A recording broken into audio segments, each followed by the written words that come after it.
I guess we should talk about maybe Resident Evil Requiem, John, because obviously we really want to see RE Engine games on Switch 2. There were rumors before this Direct that all of the Resident Evils would be announced. I think it's like half of them have actually been confirmed at this point, but we actually got to see Requiem in action, and I think it looks like a kind of like an intelligently handled port compared to what we've seen of the other versions, right? Yeah, absolutely.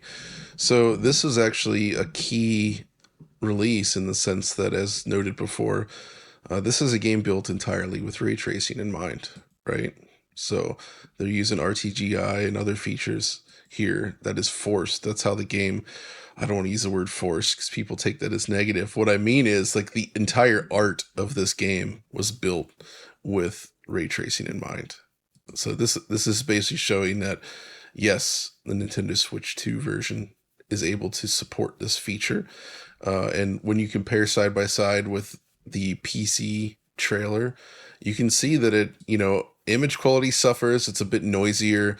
There's definitely a loss in fidelity. There's a lot of fizzle around the hair. I mean, there's definitely a loss in quality, but it's very much still visually, it resembles the game properly. Like it looks like Resident Evil Requiem.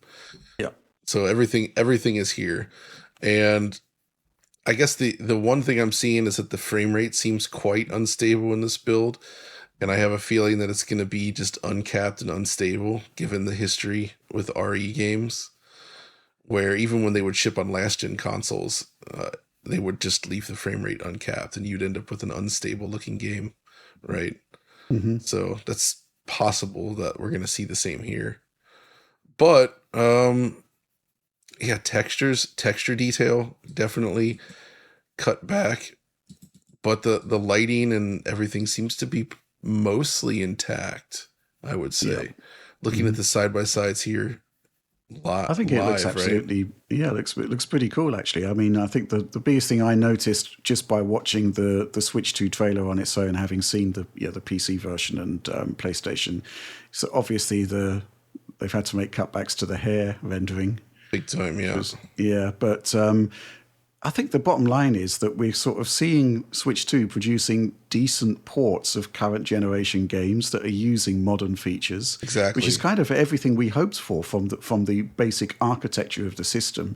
The big question was always whether there was the horsepower to deliver stuff like ray tracing. And obviously Star Wars Outlaws made a big statement here. And here we are with another AAA game, a brand new AAA game, no less. And it's looking pretty good, I think. Curious about your thoughts on that, Oliver. Yeah, well, firstly, I wanted to say, like, I produced a little comparison here. But part of the problem with some of the footage that's been distributed by Capcom and Nintendo is that they've only uploaded 1080p YouTube videos, which is like a consistent bugbear of ours.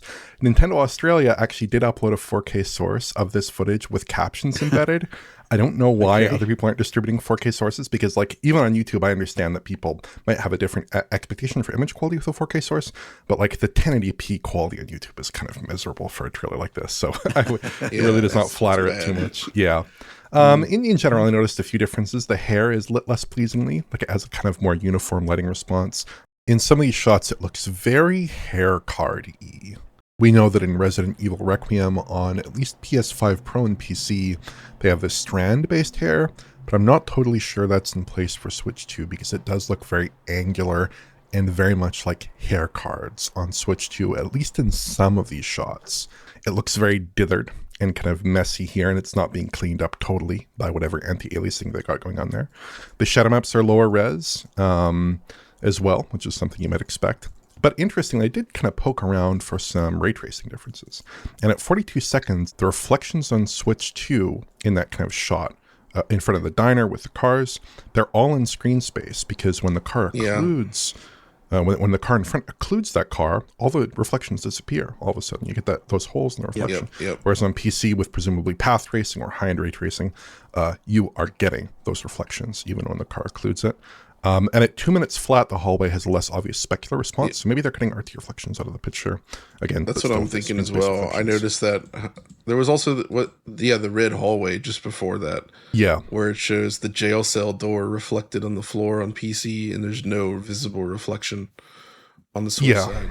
Then there are some lighting differences, like at 1 minute 48 seconds, where maybe we're seeing some differences between like the path tracing and maybe RTGI or whatever solution they have going on Switch 2. But I would expect in these sequences in particular, in these like tightly directed cutscene sequences with like hand placed lights and whatnot, the differences would be less obvious than during gameplay, where I think you see a bit more of a difference between, like, let's say the PC version of path tracing and the PS5 Pro version. We've already seen that difference, right? And so here maybe we'd actually see a little bit more of that difference. But I think in these cinematic sequences, you know, the lighting looks reasonably consistent. And like John said, there are like some lower res textures throughout and all the kinds of concessions you'd expect to see on Switch 2. But overall, it does look pretty consistent, pretty similar, but just like lower fidelity. The fidelity is scaled down, but not in a categorical way, in a kind of quantitative way, I would say. Yeah, didn't Alex do a pixel count? I think that's 600. I'm just doing one now, and I just got a 9 out of 30 sample, which was like 648. So it's in the 600 range either way, depending on which ruler size you use. So yeah, upscale to 1080p, I think you'd be absolutely fine with that. Yeah, I think it's probably okay, actually.